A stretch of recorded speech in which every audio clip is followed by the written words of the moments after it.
we are. Good morning, winners.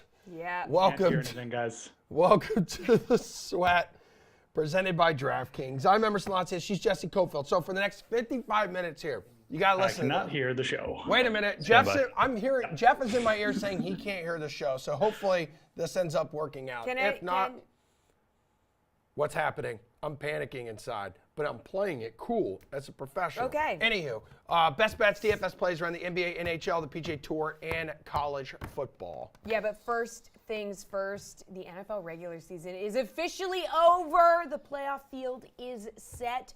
And we do have our good friend who can hopefully hear us, Jeff Ulrich, here for some Week 18 overreaction. So, Jeff, hopefully you can hear me. Just an emotional win for the Bills, okay? Nope. Can you hear us? Can you hear us? All right, then can't I hear can't us? ask him this question. So Okay. take a. Talk about the Bills game. That Okay. sounds good to me. I was Yeah. watching the Bills game. I was It watching was the an Bills game. emotional win, Yes. obviously, and that first punt return. Yeah, for the a tutty? opening kickoff Yeah, sorry, return for a but- touchdown. yeah. No, it's okay. I'm just thinking the Hollywood script writers are at home just like taking notes and be like, this is Yeah. absolutely perfect. And it was like And Josh Allen in the presser afterwards, he was like, God is real. Like, Yeah. it was just, he said it felt so emotional, which obviously it did. And Naeem Hines, by the way, not one, but two kickoff returns for touchdowns. And he said, too, he tweeted after the game, he said, you know, shout out to DeMar Hamlin, by the way. And because DeMar Hamlin was the guy who kept saying to him, to Naeem Hines, you're going to break through. You're going to break through eventually. Yeah. And there you go. And then he did. Yeah. So, Jeff, you can hear us now. We're just talking about that emotional win for the Bills. Patriots did hang tough there. For a little bit, it looked good for them. But uncharacteristically terrible special teams do them in. The Bills lock in the 2 seed, keep the potential for a neutral site championship game. What were your thoughts on this overall? Yeah, I mean, just a back and forth emotion. I mean, it really, the game, I think, went almost, I don't want to say to how I expected it. Nobody expected 2 kickoff returns for touchdowns, but, you know, a back and forth game with the Bills DST and their special teams making some big plays. That didn't really shock me, that part of it. You know, I think that also you look at how the Bills played. Obviously, a team that had just maybe just hadn't had quite the preparation that it normally would into a big game like that. And that probably spoke to the fact that it allowed some bigger plays than they might have on a normal week to the Patriots offense, which quite frankly really isn't that good. Although give some credit to the Patriots. I mean, Devontae Parker finally came to play. You know, Mac Jones wasn't terrible. So, you know, part of it was the Patriots, you know, being up for that game as well. You have to remember, I mean, they were playing for their playoff lives. So them putting up a good effort wasn't a huge shock. But, you know, I mean, considering the circumstances for the Bills to just get that game out of the way, I think it's just a big deal for them. Obviously, you know, just getting contributions from where they did is big too. But, you know, it was obviously just a lot of things going on in that game. And again, I wasn't shocked that it was a bit of a loose affair and back and forth. But ultimately, what happened is what I thought would happen, which was the Bills didn't just win, they covered. And, you know, they sent the Patriots home packing. It was a goosebump-inducing kickoff return to open the game, too, Jeff. And now the Dolphins. It really was. Yeah, no, for real, dude. The Dolphins, on the other hand, win for the first time this season without Tua under center here. So they did fail to score a touchdown. There were no touchdowns in that game. Just a lot of field goals against the Jets here, dude. They're going to face Buffalo in Buffalo next weekend. How scary of an opponent can Miami be for the Bills? Just there's that familiarity factor here. Yeah, you know, I mean, I think that the biggest thing that worries me about the Dolphins right now, it's not really the offensive side. I think the Dolphins may be able to run the ball a little bit here, which, you know, could keep this game close. It's not that I'm not writing off the Dolphins by any means. I think that, you know, Mike McDaniels can get that Shanahan scheme going, the zone rushes. We saw that work last week. I mean, they kind of just, you know, ran the ball and until the game was over, and they ended up with a 3-point win. Now, they're going to have to score more than 9 points. That's a given. But if you know, even if they don't, let's just say they don't get Tua back next week. I mean, it's their defense. What can their defense do? I just don't know if they can hold down Buffalo. They weren't able to do it. You know, they got a career game out of Tua and the wide receivers in the first meeting with Buffalo, and they still couldn't get it done. So almost more concerns on the defensive side of the ball. if Miami wants to win this game, yeah, they're probably going to need Tua back. That goes without saying. You guys don't need me to tell you that. I mean, Skylar Thompson, averaging like 5 yards per pass attempt. It's just not going to do it against a higher powered offense. So, this one's going to be a wait and see. The line's at 10.5 right now. Certainly that will come down if Tua gets the go ahead. And I think Miami probably an attractive option on the spread, just for the fact that they did run the ball well against Buffalo in the first game. They kept it close, and they ran the ball well last week. And I think that is an avenue for them to potentially keep this game close. Will they squeak it out? I'm not going to go that far, but I think that Miami at least puts up a fight in this first playoff game. All right, so the Seahawks survive overtime, but the Lions were still super motivated to cut the Packers season short. Fitting end to that season, truly unfortunate. Pierce's two favorite Where teams is Pierce today? could not both make the Unreal, this playoffs. guy. It was one of the Lions players after the game was like, what was your motivation? They're like, if you ain't going, like, if we ain't going, you ain't going. That was what he said. I like that. Lions, though, doing the Seahawks a favor here. What was your take on this bunch of games, Jeff? Yeah, it's like when you get sent to your room, Jesse, and your brother or sister's over there in the corner, like sticking their tongue at you, and then you just like, oh yeah, hey mom, like yeah, whatever your sister's name is, she was doing this too. Did it too? And then she's got to go to your room with you. That's what the Lions did to the Packers last night. They sent the Packers to the room with them. So, anyways, my feelings on this game is pretty simple. The Seattle's probably gonna get destroyed here. I mentioned, they were already down. They were already a poor defense against the run. They lost Jordan Brooks. They were lucky to squeak out that game against the Rams. The Baker Mayfield magic just couldn't end up. But the Rams had themselves in a position to win that game multiple times. So I just don't think Seattle's going to hold up very well here against a 49ers offense that, just seems to be able to just flick a switch at this point. Deebo Samuel coming back. Kittle and the Brock Purdy connection just growing every week. George Kittle looks like he's gone back in the time machine about 4 years here. The dominant tight end that we were once comparing to Travis Kelce for fantasy drafts. So that's scary. And then their defense, man. Their secondary's improved throughout the year. You can't really run the ball. Geno Smith's going to be on a lot of duress. Love the season that Geno Smith has come up. I like the fact that Pete Carroll got this team into the playoffs. It's a really good story, but the story ends here. This one is not going to be close in my estimation. This line, for some reason, may have been at like 7.5. It's already up to 10. I may have climbed to like 12 by game time. The 49ers are just on a different league here.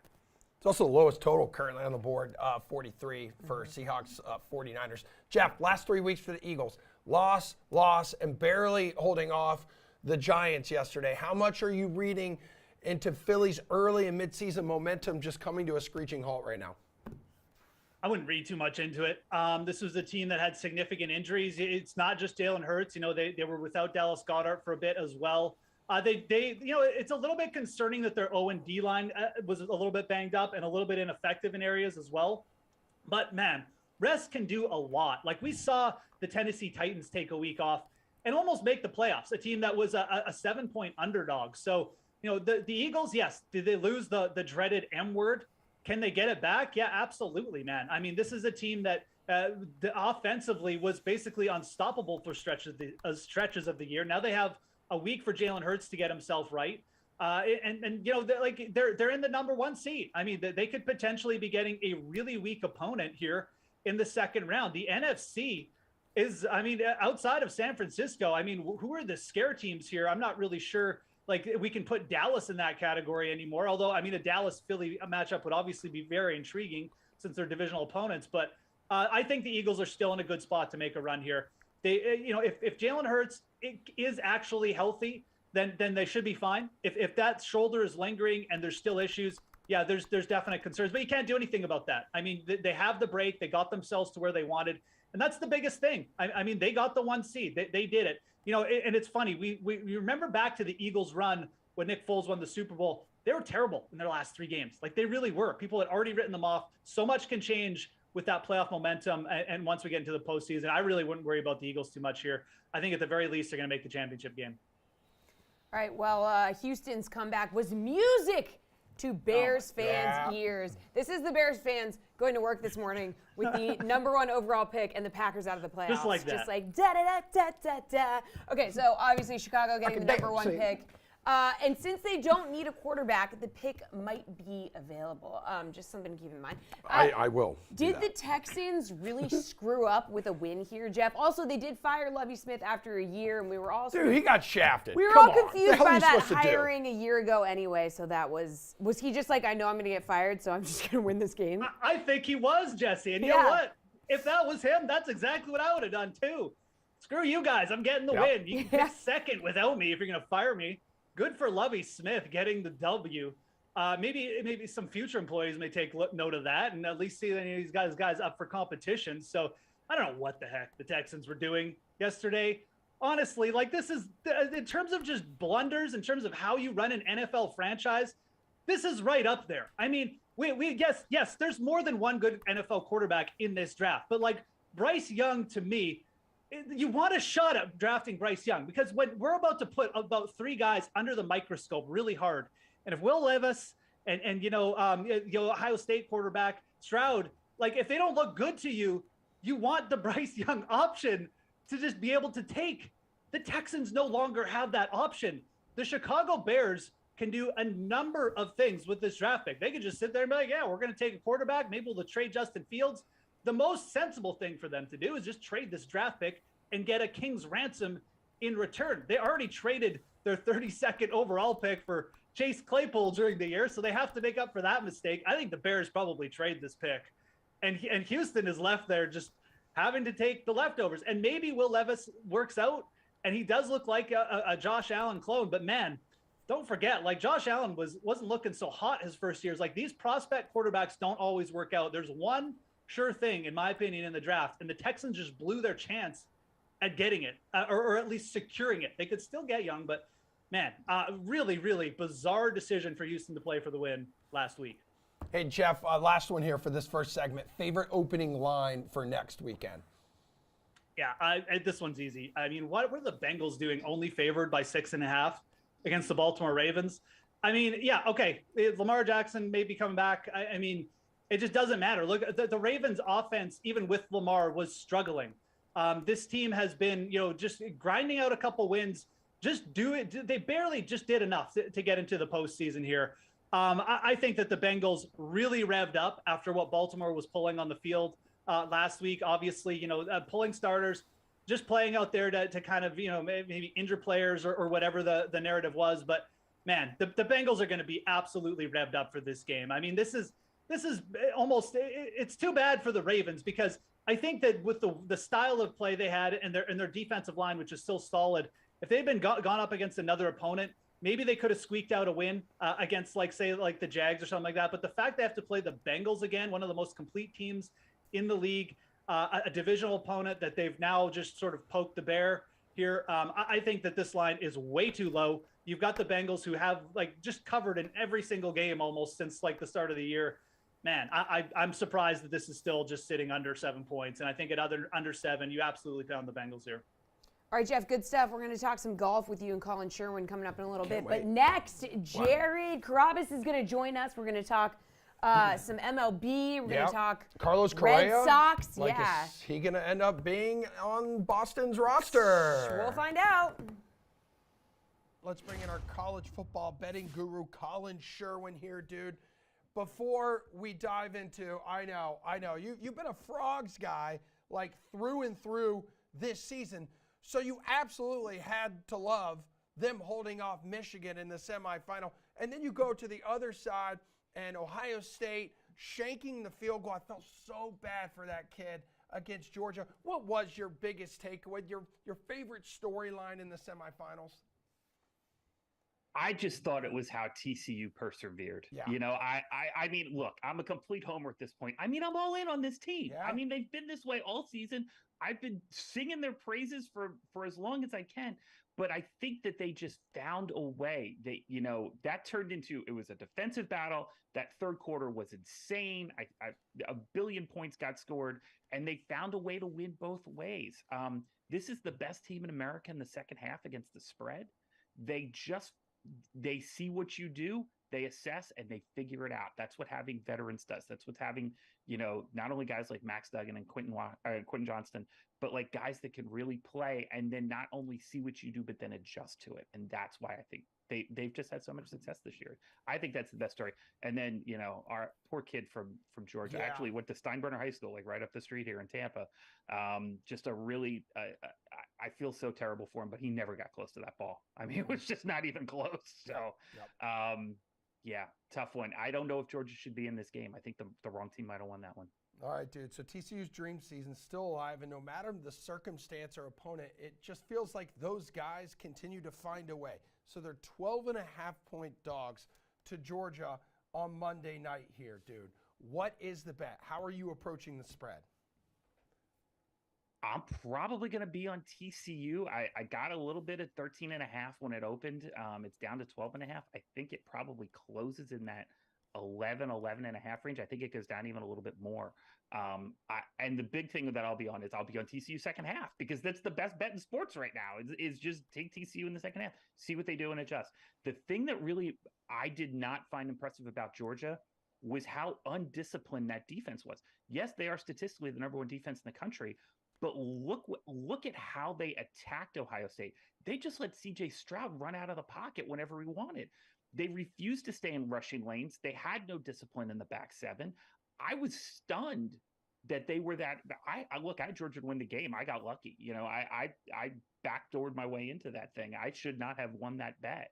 I was very not impressed with the Georgia defense, and I don't know if Will Muschamp and Kirby Smart can figure it out in time. All right, player or game props that you're going to consider in this one. Then what do you got?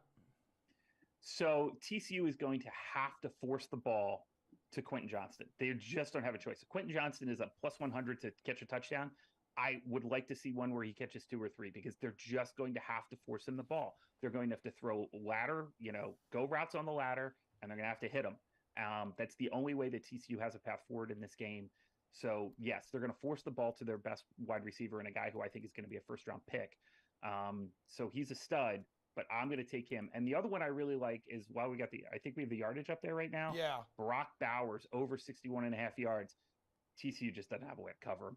That kid is an elite athlete and a freak, and Stetson Bennett's going to need somebody that he can use as a bailout in this game.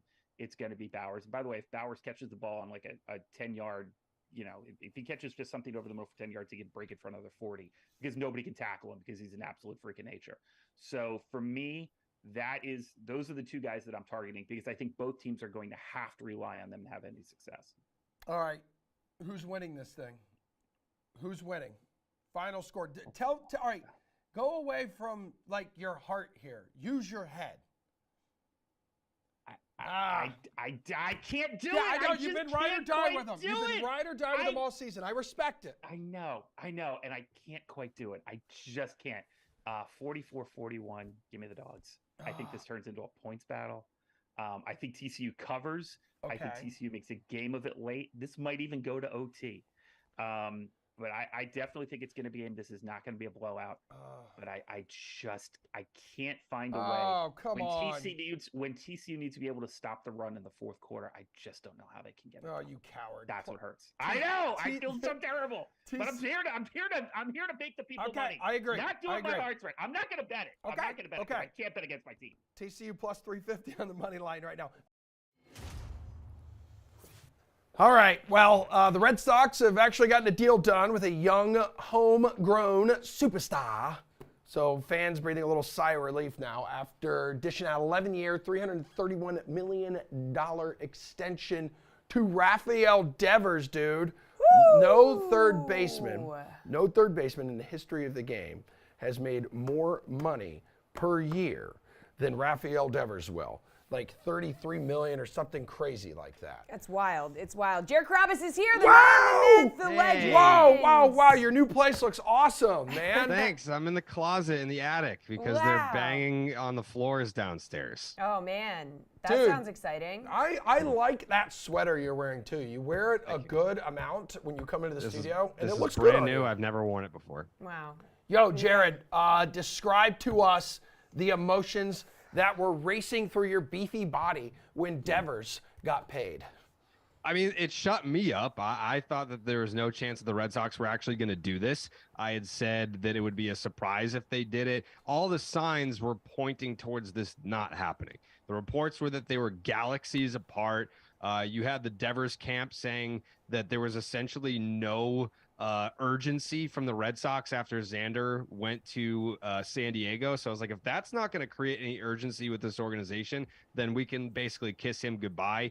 Devers was saying, you know, if we go into the season and I don't have an extension, I'm going to free agency. And we know how that goes with the Red Sox, where, you know, they'll dilly-dally with a player in spring training and act like they want to sign them. They'll make them a bunch of insulting offers, and then they'll go into the season and they won't pay the guy, and then he'll leave in free agency. So the fact that they actually got something done, paint me as one of the most surprised guys that covers the team. Yo, what does this deal mean for the Red Sox short term versus long term? Hook me up. I mean, it kind of shows, I guess, a change in philosophy, but not really. I think it continues the pattern of there not being a team philosophy.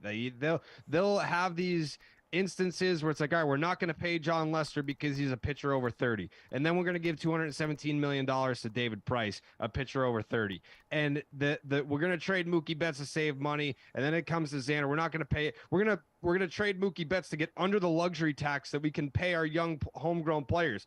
And then they let Xander Bogaerts go. And then it's like, all right, so then now we're going to pivot, and we're going to pay one of our homegrown guys in Rafael Devers. So they're kind of just all over the place over the last decade in terms of philosophy. So I would say, if we're on the ebbs and flows of this, that this is an uptrend. Like the fact that they actually paid Rafael Devers, that bodes well for the future. But for the long term, you needed a core piece. Like if you're going to have this sort of rebuild, which you could make the case that they've been rebuilding for the last 4 years now, if Devers couldn't get a contract extension before the season started, you would have had to have traded him. Had to. So now you at least know long term he'll be here. You can build a team around Devers, but that 2 to 3 week window where they were talking to him and eventually got the deal done, if they weren't able to get something done, you were looking towards a Rafael Devers trade in a completely different path that the organization would have gone down. So that's kind of the short and the long term, is at least you have the cornerstone player that you can now build the team around. All right, Jared, Sox also officially signed veteran slugger Justin Turner here. What's the grade for that? And then also, how does him wearing number 2 sit with you? That was obviously Xander's number, and a lot of Sox fans might not think that's so cool. Nope. Yeah, so I'll start with the number thing. So this also happened when the Red Sox signed Martin Perez. Yeah. And I think like on MLB.com, whatever number you're wearing in their system, that's what number it shows on the roster. So he was wearing number 33. And Red Sox fans were like, what is going on? Like, they're just giving out, like, no one has worn 33 since Jason Varitek retired. We're just going to give it to Martin Perez. No offense to him, but like, come on, like, we're not doing that right now. So I think what's probably happening here is the Red Sox, I would hope, have a little more sense than that. And I think Justin Turner himself, you don't want to set yourself up for failure coming in as the new guy being like, hey, remember that Bogaerts guy? Well, now I'm wearing his jersey. So I would venture to guess that he's not going to wear number 2, and that it's just he was in the system as number 2, and that's what happened there. But there's still no confirmation on that. I would hope that everyone has a little bit more sense in that. But as far as the signing goes, he's 38 years old. You look at the offensive numbers comparative to JD Martinez, and they're pretty similar. I know that some people were looking at Justin Turner's second half last year and saying, oh, look at his second half, it blew JD Martinez out of the water. But you can't take one person's second half and compare it to one person's entire full season. They had comparative offensive seasons. So I think what ultimately it came down to was the Red Sox saw a guy in Justin Turner who can play multiple positions, whereas JD can play 0. So now JD's a Dodger, Turner is with Boston. He can give Rafi a day off at third base if he has to. I think that they're looking for him to maybe play some first, maybe some second. I don't know, but the fact that he can play any defensive positions at all is obviously what and I think they also, I will say this, the Red Sox as an organization are aware of the internal backlash in terms of like, hey, you keep getting rid of all these character guys. Like everyone that we've screamed at the top of our lungs is important to what we've got going on here. Nathan Eovaldi Kevin Plawecki, Xander Bogaerts. I know we're not talking about similar talent levels, but in terms of guys in that clubhouse that are the reasons why they behave the way they do, they work as hard as they do, all those guys are gone now. So I think the Turner signing is another one of those, hey, let's get a good character guy in here. Let's get a guy that's won something to kind of rebuild that chemistry that they've destroyed themselves. Hey, I saw what you did the other day. I saw you tweeting out the Carlos Correa video with zero context. You had all of Red Sox Nation confused, emotional, some hot and bothered, but Carlos Correa, still a free agent here after concerns with his physical, have nixed agreements with the Giants and the Mets. Will the Red Sox swoop in and sign him? Give us something good right now. Give us something meaty. I just tweeted a batting practice video. Yeah, so no, I know what you're doing. We It's all just know what you're doing. Answer the What- question. Will the Red I'll Sox answer, swoop in? I'll answer the question. Come on. I mean, I followed it up with a tweet clarifying. There was a lot of, one side was saying this, the other side was saying that. Player side was saying this, team side was saying that. So from what I don't know what the percentage odds are that he still gets something done with the Mets. There was a point there for a second where it seemed like it was completely off. Like, this is done. It doesn't seem that way now. It seems like they're still at least trying to figure it out. But I don't want to use the term life support, but it's definitely not going well from what I've gathered. So if it were to officially fall through, do I think the Red Sox are a team that would maybe attempt to swoop in? If they were to swoop in, it's not going to be, hey, like, we'll be the team that offers, 11 years and $300 million. I don't think it's going to be that.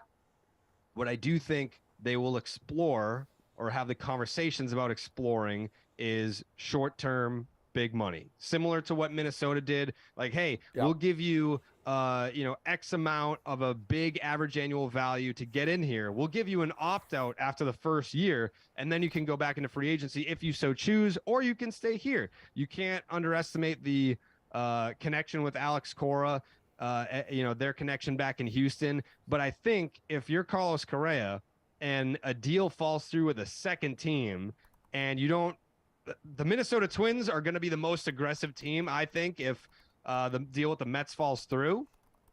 But if you're Carlos Correa and you don't necessarily want to go back and play for the Minnesota Twins, which I don't think anyone can blame him, and maybe there is some interest or intrigue about going to play for Alex Cora and the Boston Red Sox, I do think that the solution would be more on the side of short-term, big money opt-outs. Like, let's just get him in here for 2023 and see what happens. All right, Philly's deal for the other Soto, that would be Gregory Soto. Where do they rank among your top World Series contenders here? So I think what happened here is Dave Dombrowski, he can build powerhouse teams. He has built powerhouse rotations. He has built powerhouse lineups. But what he's never really been guilty of is building a powerhouse bullpen. I think that that's what he's trying to do. You can look at a guy like Soto and say, well, he's not, for a guy that throws triple digits, he's not that great. You look at what the Tampa Bay Rays have done in the last few years. They just get guys that can throw hard and they hope for the best. And that works out more often than it doesn't. So maybe they see something in Soto, like, we can fix this guy. I loved the addition, and I also loved how aggressive the Phillies were this offseason, signing Turner, making a trade like this, because when they signed Bryce Harper, they told him, hey, we're going to go out there and build around you. Like, this is not just, hey, we're signing Bryce Harper to this $300 million contract because we want to sell tickets and we want some flash and some buzz in Philadelphia because we're a big market team. They told Bryce, we're going to build a contender around you. And that's what they're doing. Especially, you don't go out and hire, and Red Sox fans know this better than anyone, you don't go out and hire Dave Dombrowski unless the plan is championship. Like, now, soon, ASAP. That's what Dave Dombrowski does. So I love the offseason that they've had as a 6th seed going into the playoffs last year and surprising a lot of people. You can say, oh, they just got hot. Fine. You can make that argument if you'd like as a 6th seed, but ever since they fired Joe Girardi, they took off and they were a great team. So do I think that they could be better next year?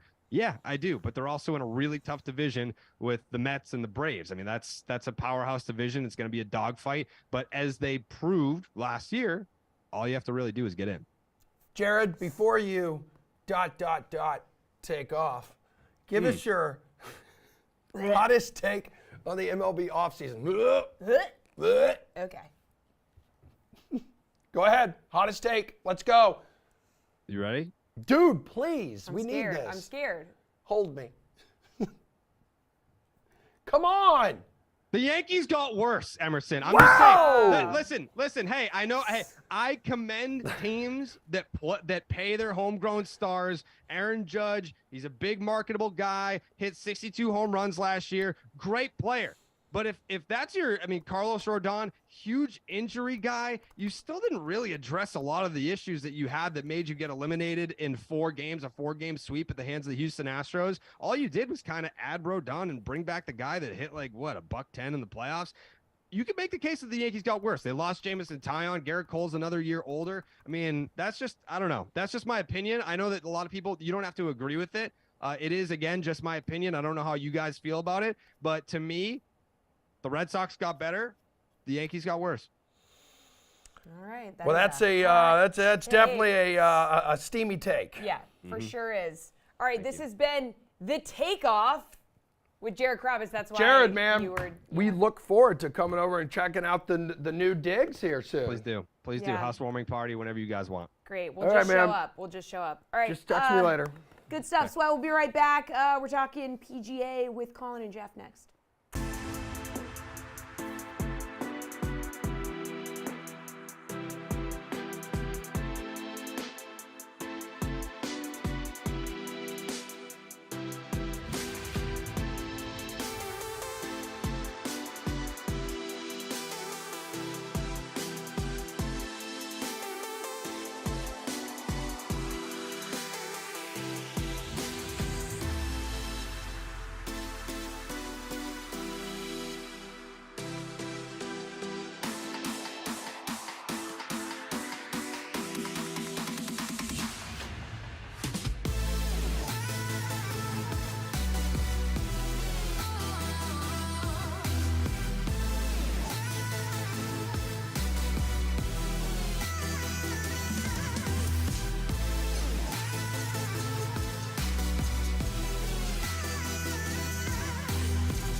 All right, Colin Morikawa yesterday joining the wrong kind of company at the Century Tournament of Champions. So he went to sleep on Saturday night in Hawaii, leading by 6 shots, an advantage that seemed all but safe considering only 8 players in PGA Tour history Jesse Cofield had led by 6 after 54 holes and ended up not winning the tournament. Well, it turns out, bogeyed 3 straight holes in the back 9. Jon Rahm sped right past him with an impressive final round.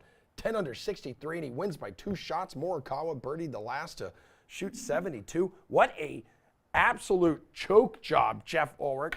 And Colin Sherwin, who moments ago, referring to Colin Morikawa as, what did you say? What did you call him? That was off the record, my Yeah. friend. Oh, but okay. I may have called him Morichoka Yeah. because that was What a choke pretty job. bad. On 14, he puts the ball in the dirt and then he just sculls it out of the trap on a par 4, like semi-reachable one too.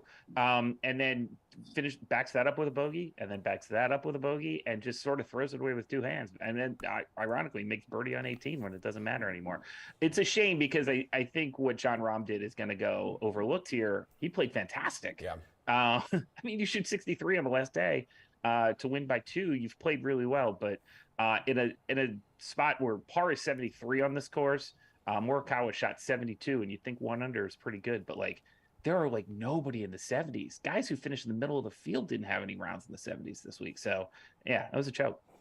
Yeah, so awesome comeback for Rahm. Like we said, mini choke job there for Morikawa, but neither of them are in the field for the Sony Open. Nope. So Let's see where Tom Hoge, the third place finisher yesterday, who shot 9 under, is finishing. He's plus 2,800 on the DK Sportsbook. Jeff, what's your take? It's not a bad number. It really isn't. Tom Hoge, obviously, when we look at the Sony Open, one thing we look for when we're looking at outrights is guys who played the week prior. I mean, it's an insane track record of the winners use this warm-up event at the TOC, the Tournament of Champions, and they just come over. I mean, it's to the point where, 4 of the last 5 winners have played in the TOC, but it goes further back than that. I mean, we're talking like 80-90% hit rate of winners who had played the week before. So Hoge at plus 2,800. It's pretty fair odds. This is an ideal setup for a guy who had multiple top 10 finishes over the fall as well. Is kind of a streaky player, but really sets up well for a second shot course. Tom Hoge's bread and butter is just hitting greens, throwing darts closer on smaller greens. He won at Pebble Beach, some of the smallest greens on tour. These are some of the smallest greens on tour as well. Tight fairways, not a power player. So I think that those are very fair odds. I think the fact that he's got bigger odds than Corey Connors, who he outproduced last week, and Russell Henley, it makes him a good mid-range target. He's not going to be my pick necessarily, but I think that if you have Tom Hoge on your betting card, you're not necessarily doing anything wrong this week. Colin, Hoge was the third place finisher yesterday. Where do you think he finishes at the Sony Open? I think we can safely put him in for a top 20 at this point. I think, this is a much larger field. Remember, only 39 players last week are going to be at 144 or 156 this week. I forget. It's one of the two. But they're going to have a 10 more guys out there. Last year, 23 under won this tournament. Probably maybe even think that might not even be good enough this year. It just seems like every year that we're going back to these same courses that are not exactly challenging the players. Guys just get better and better. Their ability to shoot low really helps. And I think that would be something that would be in Hoge's favor. He's certainly a guy who can go real low, real fast. So I'm gonna say I agree with Jeff. I think plus 2,800 is not a bad price. And I'll probably spray him down the board for some top 10s and top 20s as well. Producer Drew just got in our ear and reminded us that Hoge is also a TCU fan, which I'm sure just adds a few bonus points to him in your eyes, right, Colin? Absolutely. Yeah, best team in the world right now, basketball and football. It's amazing. All right, Colin Hideki, last year's winner here. How we feeling about a repeat? Not great. I don't feel like Hideki is playing his best right now. Sort of finished in the middle of the field this week. Again, I don't really see him as somebody that would be a threat to go ahead and win this week. I'd probably stay away from him on the board. He sets up well for the course, certainly. It definitely fits his game, but I just think there's going to be much better value on other players for this tournament. Jeff, remember last year, impressive comeback from 5 strokes down to wind up beating Russell Henley in a playoff. And I believe you sprinkled a little something on Henley last year too in this tournament. Yeah, watching Colin Morikawa meltdown brought back some good memories for me of another player last year doing the exact same thing. Morikawa's meltdown may have actually been worse than Henley. Yeah. So nice job by him, just deflecting some of the blow from my guy. But onto Matsuyama. This is a really, really nice setup for a guy who obviously can just get so lightning hot with his irons and, just mid-range, long range, like Hideki can do it all. But he gained 7 strokes putting last year on these greens. I mean, expecting Hideki Matsuyama to gain 7 strokes on any course putting it's a little bit concerning.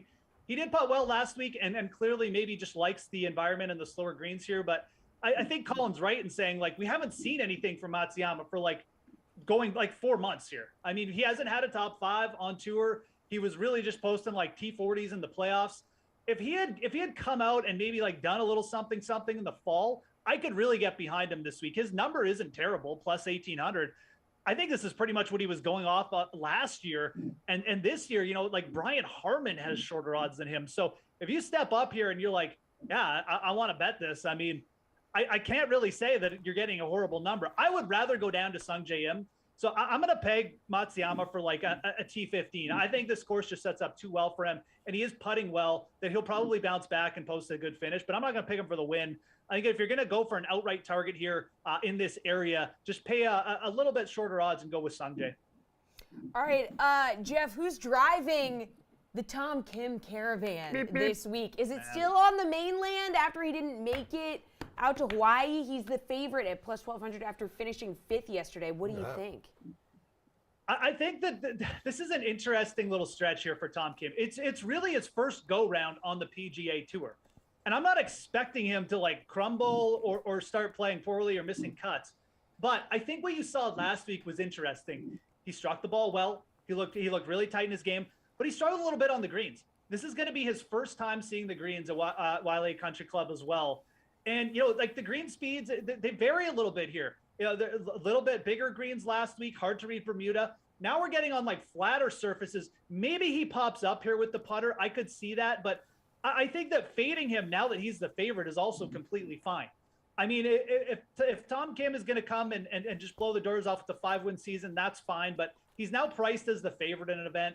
I expect you'll see something similar to last week where he plays well, but maybe just struggles a little bit on greens that he hasn't seen before. And he probably finishes like T8 again because he's just so good that even when he doesn't putt well, he's going to finish high up. So no problems with him being the favorite. I think that's deserved. I think you could make an argument. Maybe he should be like co-favorite with Sanjay M. But Tom Kim's just a player at this point where I think that you may see like a little bit of a lull from him. And by lull, I just mean finishing like T10 or T8 instead of like second or first.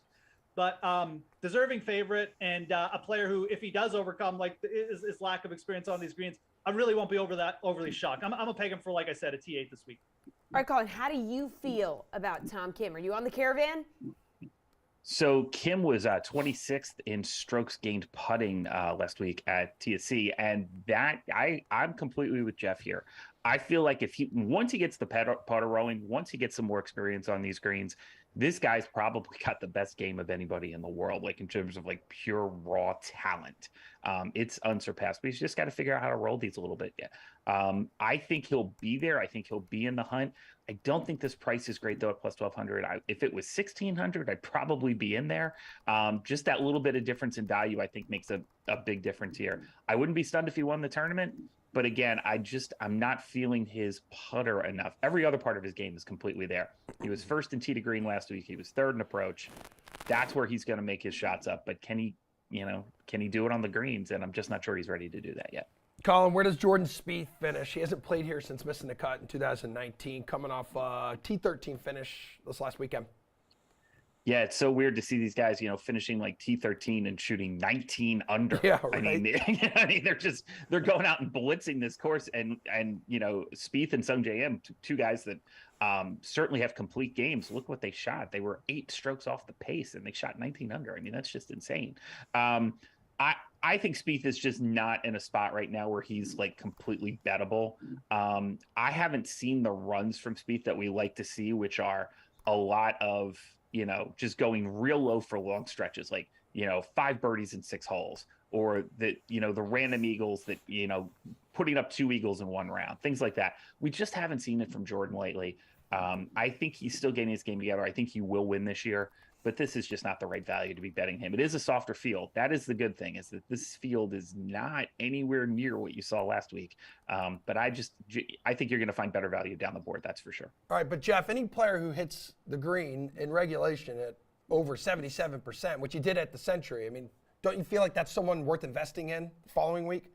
Well, I mean, he hit it. He did hit a high number of greens, but he was also like, around the bottom end of the field in greens in regulation, because I mean, the greens last week were so huge. So I think that kind of masked what was actually kind of a poor approach week for him. And I mean, again, like these first 2 events to me, it's really about carrying form in. Jordan Spieth really didn't play that much over the fall. And when he did play, he didn't really post that many big results. So again, like, I don't think his game is far off. I don't think he's regressing back into what we saw from that 2-year stint where he just looked kind of awful almost on a weekly basis. But I don't know that this is, again, it really just comes down to a value proposition. I'm not going to, I don't see myself necessarily betting him at plus 1,600. If he was maybe in the Matsuyama range or around, plus 2,000, I think it's worth taking a shot. It's a more ideal setup for Jordan Spieth, but I think that, again, like, you're just having a player here who's just maybe not quite in as much competitive practice as we'd want him to be for this event. I think that, again, I come back to Sanjay M. Sanjay played way more over the fall. He had more top results. He was better in the playoffs, the FedEx Cup playoffs last fall as well. I would rather take a shot with him at shorter odds than Spieth. I think Spieth finishes probably top 20, puts up a solid T18, and he gets the season going once we hit the mainland. But yeah, for me, pretty much right in line with Colin here. I don't really have any disagreement because I just don't want to bet Jordan Spieth at these low odds, having not really seen any reason to necessarily get on him over the last 3 months. All right, good stuff, guys. Thank you very much. That's all the time that we have. One more block to go on the show. Small four-game NHL we slate. may actually have 2 blocks. Oh, to we go. do? Yeah, little NHL and NBA. All right. We so have we'll to be go. right back. NHL and NBA on the way.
Relatively small 4-game schedule coming your way this evening in the NHL. Flyers, Sabres, Preds, Senators, Kraken, Canadians, Oilers, Kings.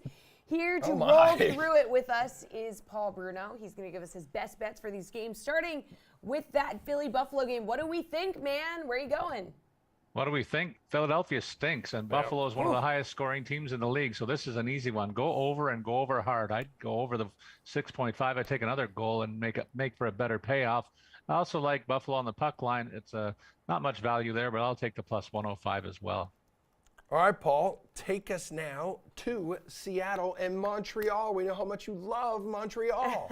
Well, I love visiting Montreal, but look at Seattle Kraken has had a heck of a road trip through Canada, and they will continue their success tonight, I think. Again, the puck line is the play there. Give up the goal and a half, take the plus 130, and walk away with money in your pocket. I think that's an easy one. The way Montreal's defending and the way Seattle's scoring, that adds up to a high number too. All right, how about Preds, Senators, Predators playing the third contest of a 5-game road trip. It has won the first 2 games in Carolina and Washington, so how do you see this one playing out? Well, Ottawa's been playing well too of late, and I like the fact that their star player, Tim Stützle's on fire too, and I think he's going to lead an Ottawa offense to stem the flow of Nashville's recent success. So I'll take them on the puck line. Very healthy payout there, plus 215 for the home side, so I'm all over that one. Let's go Oilers and Kings now to wrap up this 4-game slate. Kings have won 5 in a row inside the division here too, Paul. You know what? And they seem to have Edmonton's number longer than just the last 5 games. They've played them tough over the last couple of years, and I think that can continue tonight. Another home favorite that has a big number assigned to it. If you give up the goal and a half on the puck line, you get a 210 payoff. Sounds good to me. Okay, now let's talk DFS, but I'm just going to ask you generally, what is your best high-priced DFS play for this evening? I'm looking at the Buffalo Sabres first line.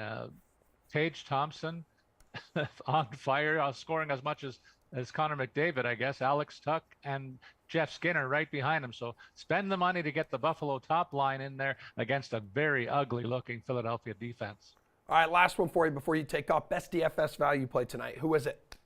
Morgan Frost looked good in that debacle that Philadelphia played in yesterday against Buffalo. He's going to get a lot of first-line minutes there, so $3,900, not a bad contrarian play if you're looking for it. And another one that I like to look at in terms of my sidekick theory, you know how I like to fill in the third piece when 2 guys are going well on a line? Kirby Dach gets that role against Seattle tonight for Montreal, costing $3,800. All right, thank you, Paul. Later, Appreciate Paul. the time as always. You are the man. We are going to do a quick transition here. Yeah, Just that's right. That's roll right through to NBA. Nick Fryer is joining us now for NBA Building Blocks 6-game slate. Yeah. He's coming at us from the beach here. It looks nice and warm and toasty there. traveling. Stop.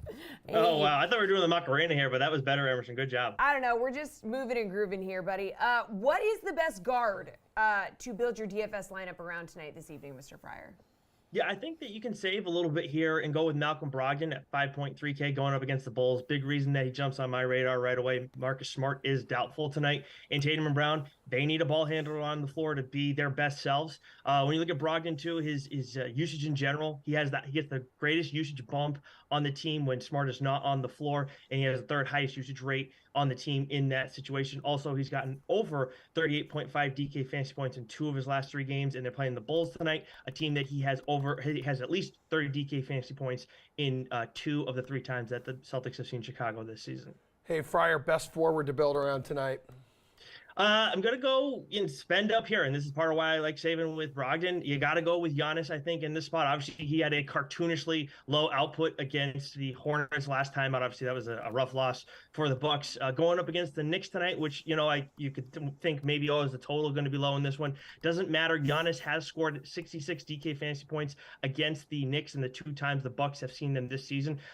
Obviously, you would like a little bit more than that out of Giannis when you're paying this much, but still, that's giving you plenty of value. And before that rough Hornets game, he had 72 DK fantasy points before that rough Friday game. And then in the 3 games before that, he had 80-plus DK fantasy points in each game. So love him tonight. He's the stud I'm paying up for all the way. All right, so you're paying up at forward. What about center? What is your strategy here? Now, obviously, you can go and put Giannis at center and be fine. And the guy who I want to highlight here at center, you could also do the same thing. He is power forward and center eligible. That's Jaren Jackson Jr., 6.8K going up against the Spurs. The Spurs have given up the most fantasy points to centers this season. The Spurs were also dead last in defensive rating. And on top of all that, they are 10th in pace too. So it's a great spot for the Grizzlies and for Jaren Jackson Jr. specifically. The Grizzlies could be without Ja Morant in this one. He missed last game. So that's only going to help Jackson in his usage in this spot. And in general too, I mean, I'm talking all about what the Spurs bring to the table for Jaren Jackson Jr. He's been cooking in general. 5 times value in 4 of the last 5. And the last time that the Grizzlies were on the second leg of a back-to-back like they are tonight, he dropped 54.5 DK fantasy points. Best value play tonight on this 6-game NBA slate, Fryer. Yeah, I'm going to stay in this game, but I'm going to go to the opposite side of it because we've got Devin Vassell out and Keldon Johnson is questionable for this one. And with Josh Richardson, 4K, I think he can provide you 5 times value pretty comfortably. He's gone over that for this price tag in each of his last 4 games. 30 DK fantasy points or more in 2 of his last 3. During that span, we've been those last 4 games, we've been seeing him log 20 minutes at least each time out. Last game specifically, he logged 34.25 DK fantasy points. For those wondering, that's 8.5 times value for his price tag tonight. And that game was the first during that stretch that Keldon Johnson was actually out. Also, on top of all that, the Grizzlies do give up a lot of DK fantasy points to opposing shooting guards. All right, take us over to the DK Sportsbook, Nick Fryer. What is your best bet in this one? Yeah, I'm going to keep it simple because DraftKings Sportsbook is letting me keep it simple tonight. Bucks money line -120. The spread is 1.5. No reason to really get cute here for me. After that embarrassing loss to the Hornets, I would think that the Bucks are going to be motivated, especially Giannis, given his poor output in that one. The Bucks are 9-4 straight up after a loss this season, and I know on the road they're not necessarily world beaters. They're only 9-9 in that setting, but the Knicks are only 10-10. At home. So I feel pretty comfortable with that. And then looking at the market behavior and all of this too, 67% of the bets have gone to the Bucks on the money line, but 73% of the handle. So we're seeing it still. Yes, the public does love the Bucks in this situation, but also quite a bit of sharp money there. So I'm very comfortable with that too. And if you're looking for a total play too, again, relying on the market here a little bit more so on this one, but the Grizzlies and Spurs over 238 points. All right, Nick. Good seeing you, man. Love you, Always mean a it. pleasure. Thanks, everybody, Go for hanging Jags. out with us. Yes, thank you very much, America's team. Thanks, everyone, for hanging out with us today. We're back here in studio tomorrow morning, 11 o'clock Eastern time. And don't forget to watch the slate tonight at 5 o'clock. The Sweat.